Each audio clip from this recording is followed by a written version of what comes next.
L. Bowser School and saw the park there, the all-world super play park. It is an incredible structure. If you have young kids, finding that park is like finding a castle in the middle of the city.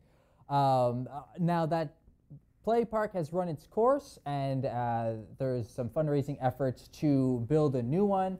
And those efforts are being led by a board member and some great people behind it. We're going to talk about this on this segment because that show is being named after maybe one of the most incredible people to come out of our community.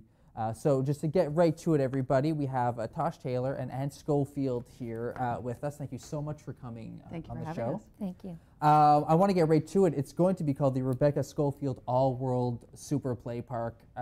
And what does that mean for you to have this park named after your daughter? It's very emotional to when we found out that they wanted to name it after Rebecca. What it means to us is that she won't be forgotten.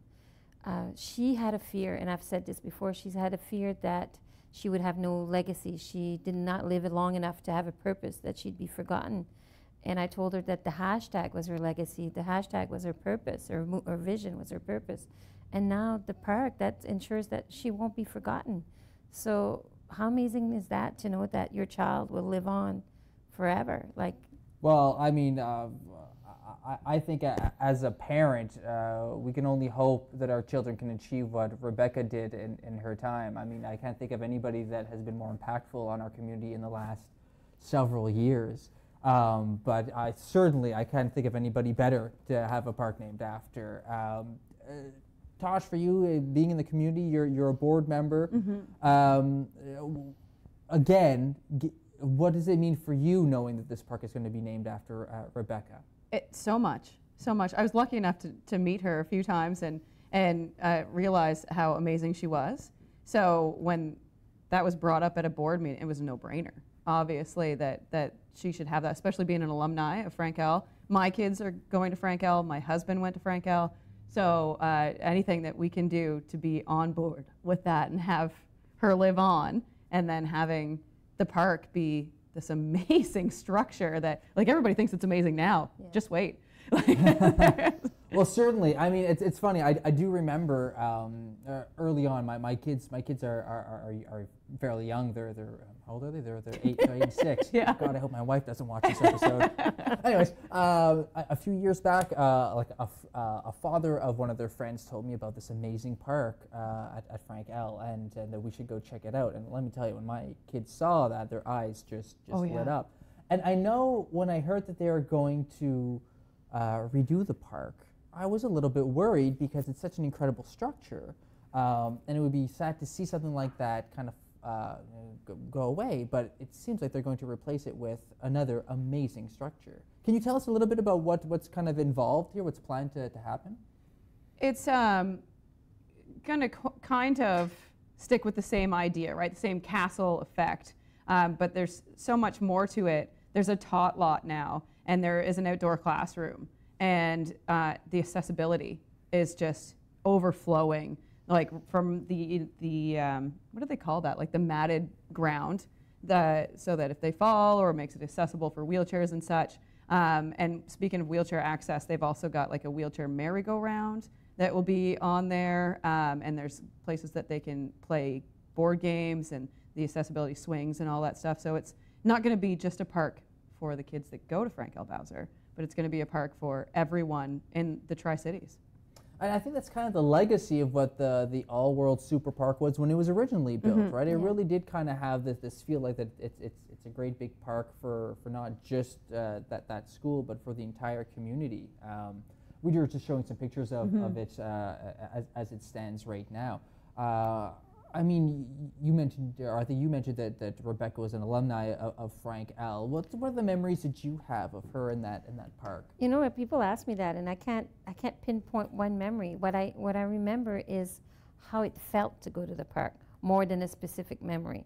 You would go, like, her sister's 3 years older, so she started going to the park when her sister was in grade 2. So she was 3 years old. She was going to the park, and playing in the playground, making friends. I remember I've made lifelong friends at that park. She's made lifelong friends. And just sitting there and watching them play and hearing them laugh, and hearing them yell, "Mom, watch this, like, watch me on the glider or watch me on the slide." So there's no specific memory of something that's happened there, but they're just a lot of joy. I remember a lot of joy being there, a lot of happy moments, just being a kid. Just remember them just being a kid, not being on the computer or on an iPad or anything, just playing. Yeah, and I think that's one of the better things you can say about any park, I guess, in the community. I'll give a shout out to the fact that the Greater Moncton area has a lot of great public parks for just that reason, to kind of get kids off the iPad and out playing. Tosh, what about yourself when your kids? I mean, your kids are going to Frank L now. I mean, do they? We'll speak about how their thoughts on the park now and what they think about what the park will and could be. Luckily, my oldest, she's the only one that attends so far, but they asked all the kids what they'd like to see in the park last year in school. So she knows that she's had a part of that. That her little whatever her idea was or her classroom came up with are a part of that park now, and it's always going to be that way. Same thing when my husband went there is when they built the original, and so he has the memories of picking out what was going to be there that time. So it's nice to see it come twofold. She did ask for a Shark Tank, didn't come through. What? But she's like, "Mom, there's going to be a Shark Tank." I don't think there is. So. Yeah. I didn't see that in the No, plans. I don't think that would really fly. Yeah. A Shark Tank. Yeah, it's probably better if they didn't have it. Yeah. Good. Yeah. Yeah, it's probably good. Yeah, go for the accessibility swings instead of the Shark Well, Tank. she can Yeah. imagine that there's a Shark Tank. There you Exactly. go. There is a boat, right? There's There's a a boat as part of it. Somebody, Yeah. Let's get somebody to paint a picture of a shark, and we'll just Right? we'll go with Yeah. that. We'll go with that. Yeah. Yeah. That would definitely that would probably raise some questions. Let's talk about the money behind it, because it's expected to cost $650,000. Yes. There's 140 raised already, but there's a lot of fundraising efforts coming on. The town of Riverview putting up a nice donation as well. Right off the bat, we can mention that the Dairy Queen, I believe the Dairy Queen in Riverview. All of them. Is it all the Dairy There's Queens? 8.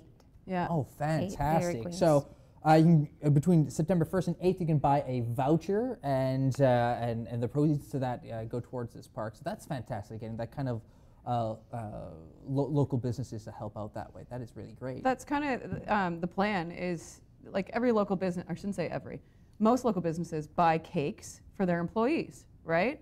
And this is it's called Buy a Cake for Becca. So for $25, you can use this voucher anytime during the year and get your cake for just $25. I'm sorry. September 1st is actually Becca's birthday. Oh, so really? that's why the promotion is named Buy a Cake for Becca.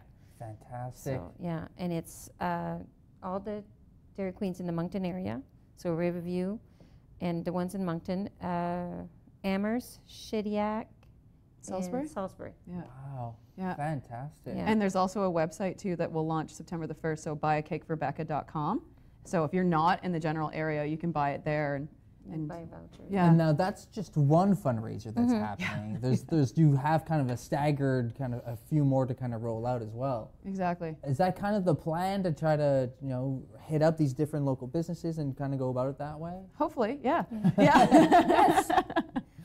That's Anybody, please. Yeah. well, that's fantastic. We want to talk about a few of the websites as well. We have about 2 minutes left. So the Facebook site, it's there it is, FLB Frank L. Bowser Playground. Yeah. A lot of information coming out on that website, Yes. I imagine. Yes, they're fantastic for keeping it updated.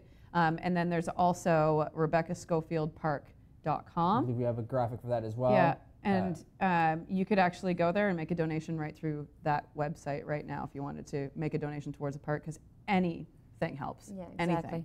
Oh, for sure. Yeah. And I think it's important to mention again, even though it's associated with the Frank L. Bowser School. I mean, during weekends, during after school hours, obviously that park is available for the entire community. Anybody, yeah, anybody can come over and use it and enjoy it. Well, listen, thank you so much for coming in. I Thank really you. appreciate it. Good luck with the fundraising efforts. you. I know it's going to be fantastic.